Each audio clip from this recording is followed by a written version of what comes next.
खाद्य एवं नागरिक आपूर्ति मंत्री प्रताप सिंह खाचरियावास ने आज प्रेस कॉन्फ्रेंस को संबोधित करते हुए कहा कि भाजपा पूरे देश में झूठ, फरेब और धोखे की राजनीति करने के लिए बदनाम हो चुकी है। राजस्थान के 25 लोकसभा सांसद उनमें से 3 केंद्रीय मंत्री राजस्थान के लिए एक भी योजना नहीं ला पाए, राजस्थान को उसका हक नहीं मिला पाए। केंद्र के बड़े भाजपा नेताओं की चमचागिरी करने में अपना पूरा 5 साल का वक्त बिता दिया, लेकिन राजस्थान की जनता की सुध नहीं ली। राजस्थान की जनता टॉर्च लेकर भाजपा के सांसदों को ढूंढ रही है। क्या भाजपा की जिम्मेदारी नहीं है कि केंद्र भाजपा सरकार के 9 वर्ष में किए गए कामों को जनता के सामने रखे, तो जनता कांग्रेस और भाजपा के कामों की तुलना कर सके। खाचरियावास ने कहा कि भाजपा को प्रदेश की जनता से किए गए झूठे, फरेब और धोखे का जवाब देना पड़ेगा। पेट्रोल, डीजल और गैस की महंगाई ने देश की जनता की कमर तोड़ कर रख दी। जब क्रूड ऑयल अंतर्राष्ट्रीय बाजार में $138 प्रति बैरल था, तब मनमोहन सिंह जी की सरकार 70 रुपए लीटर के नीचे पेट्रोल दे रही थी। आज जब क्रूड ऑयल के दाम अंतर्राष्ट्रीय बाजार में $90 प्रति बैरल रह गए, तब पेट्रोल 100 के पार है और डीजल 100 के नजदीक पहुंच गया। केंद्र ने अपने टैक्स, एक्साइज ड्यूटी लगाकर अपना खजाना भर लिया और देश की जनता की जेब काट ली। आज लोगों के महंगाई के कारण जीना दुर्लभ हो गया। लोग खून के आंसू रो रहे हैं, लेकिन भाजपा सोशल मीडिया पर झूठे वीडियो डालकर, धार्मिक उन्माद फैलाकर, धार्मिक टकराव करवा के, झूठ के जरिए अफवाह फैलाकर, भूख और दर्द से ध्यान हटाकर चुनाव जीतना चाहती है। खाचरियावास ने कहा कि कर्मचारी, व्यापारी, मजदूर, किसान और विद्यार्थियों के लिए हमने जो योजनाएं लागू की, वो सभी योजनाएं सफल हो गई। हमारा काम और योजनाएं जनता में लोकप्रिय हुई है।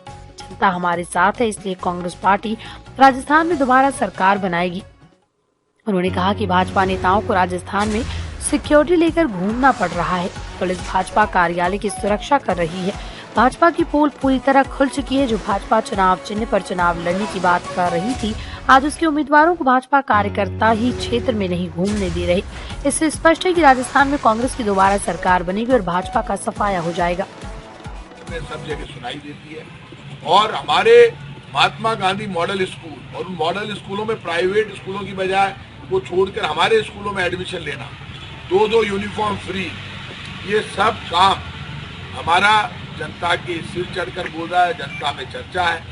जयपुर में भी हमारा डेवलपमेंट मॉडल, आप गलियों में जाएंगे, अभी हमने बड़ा काम किया जयपुर में।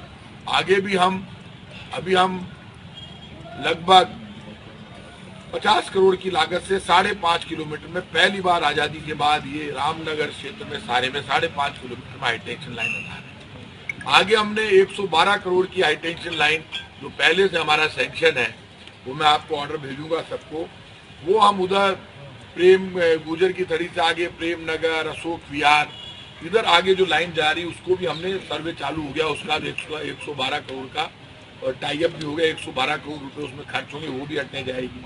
सिविल लाइंस में जहां भी हाई टेंशन लाइन है उसका सर्वे चल रहा है, सब जगह से हाई टेंशन लाइन हम हटाएंगे। ये एक मॉडल हमने शुरुआत की है कि जयपुर के एक विधानसभा क्षेत्र से जहां हाई टेंशन है, क्योंकि इतने लोग मर गए, तो थिकली पॉपुलेटेड एरिया से हाई टेंशन हटाने का काम हमने शुरू किया। भारत जोड़ो सेतु जो हमने जयपुर में बनाया, उससे हमने, आपको पता है सबसे बड़ा काम ट्रैफिक जाम राजधानी में प्रॉब्लम है।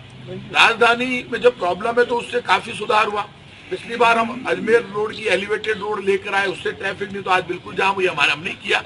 मेट्रो हम लेकर आए ट्रैफिक में सुधार के लिए, और रेड लाइट फ्री जोन बनाने के लिए अभी काम चल रहा है। जो यहाँ टोंक पुलिया वाला काम हमने कर दिया, आपको पता है, लक्ष्मी मंदिर सिनेमा के नीचे से अंडरपास बनाकर काम में हमने कोई कमी नहीं रखी।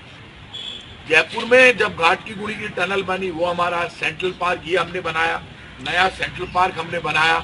और राजधानी जयपुर में जब उत्तर दक्षिण हो रहा था जयपुर, तब हमने बाहर निकल कर कहा था ये डेमोक्रेटिक पार्टी है कांग्रेस। तब मैंने बाहर निकल कर कहा था, मिनिस्टर होते हुए, सरकार का प्रवक्ता होते हुए, कि जयपुर उत्तर दक्षिण नहीं हो। बीजेपी के नेता तो बयान भी नहीं दे पाए, डर गए कि आंदोलन करेंगे, पता नहीं सक्सेस होगा या नहीं। और जयपुर जयपुर ही रहा, बाहर निकल कर कहा। और राजनीति का मतलब यही है कि ज्यादा कांग्रेस बीजेपी में फंसने की बजाय ये देखना चाहिए कांग्रेस ने क्या काम किए, बीजेपी ने क्या काम किए, दोनों के कैंडिडेटों को तोलना चाहिए, देखना चाहिए और फिर फैसला करना चाहिए। तो काम के आधार पर जब जनता फैसला करेगी तो सही मायने में राम राज्य की बात होगी। राम राज्य का अर्थ है जन कल्याण और विकास। जहां पर होता है वहां राम जी का वासा होता है।